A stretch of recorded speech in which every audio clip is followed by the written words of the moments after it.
How do you stay grounded and have discernment during spiritual experiences? Have you ever had an experience that felt deeply meaningful? A dream, a meditation, a moment in nature, an intuition you couldn't explain, or something that felt so profound that you found yourself wondering, what do I do with this? Do I dismiss it? Do I believe it literally? Or is there another way to hold experiences that feel deeply meaningful without becoming disconnected from the human experience? I'm Allison Batty of Blossoming Heart Wellness. I am a licensed therapist and a spiritual mentor and a Reiki master. And I have been reflecting on this question a lot recently. During a meditation not long ago, I felt an incredible sense of love radiating from my heart. It was so expansive that my first instinct wasn't to leave my body. It was to ground the experience. I imagined that love would anchor itself deep into the earth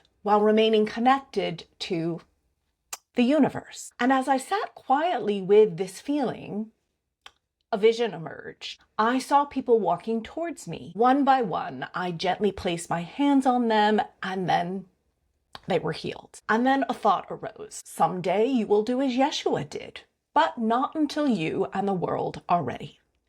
Now, I want to tell you something that feels really important. I don't know what that experience was. I'm not sharing it because I think you should believe it happened exactly the way I experienced it, and that you should think that I'm going to become some spiritual guru who can heal people. I'm not sharing it because I think I'm special. What interested me the most wasn't actually the vision. It was what happened next. Instead of asking, was this objectively supernatural? I started asking, how do I stay grounded while holding something like this? Because I have been here before. Back in 2008, I experienced what I would describe as a profound spiritual awakening. At the same time, my life became extremely destabilized. Everything I thought I knew about myself, consciousness, God, and reality suddenly felt uncertain. Looking back, I don't think my mistake was having profound spiritual experiences. I think my mistake was believing I needed to understand every experience immediately, and I took them at face value as literal. I was so desperate to make sense of the things I was experiencing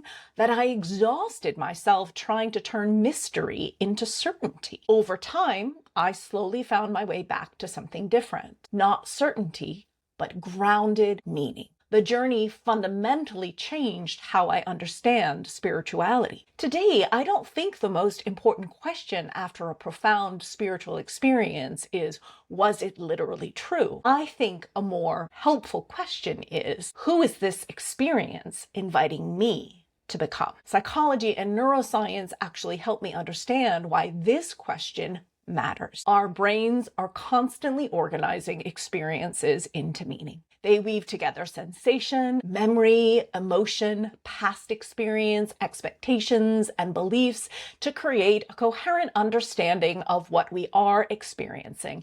And the brain is predisposed to have mystical experiences. Neuroscience is currently showing this. So this doesn't invalidate spiritual experiences. It simply reminds me, and perhaps you, that everything I experience and everything you experience, including spiritual experiences, comes through the lens of a beautifully complex human nervous system, which means I want to approach those experiences with both openness and humility. I wonder how you approach them. Spiritually, I've also come to appreciate something different. I don't think mystery always asks us for certainty. Sometimes mystery asks us for transformation. As I reflected on the vision, I realized something.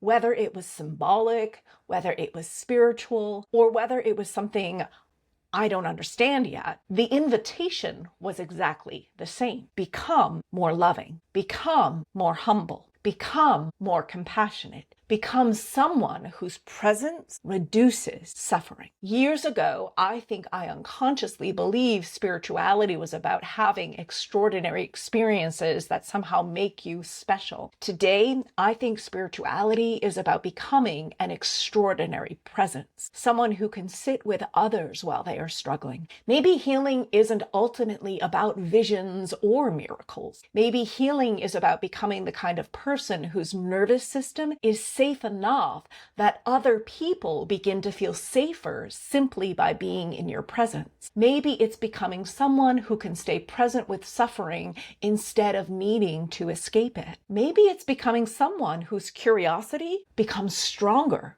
than their certainty. I also noticed something interesting inside myself. Years ago, after an experience like this, I desperately would have wanted to know exactly what it meant, and I would have reached out to spiritual gurus and mentors to understand what they saw in the vision. Today, I'm actually comfortable not knowing, because I've learned that mystery doesn't lose its value simply because I don't completely understand it. In some ways, I think this is what maturity has begun to look like inside of me. Not becoming less spiritual, not becoming more skeptical, but becoming more integrated, more willing to let profound experiences shape my life without immediately letting them define my identity. I think this has become one of the deepest lessons of my own healing. I no longer measure the value of spiritual experiences by how extraordinary it feels. I measure it by whether it helps me become more loving, safer for others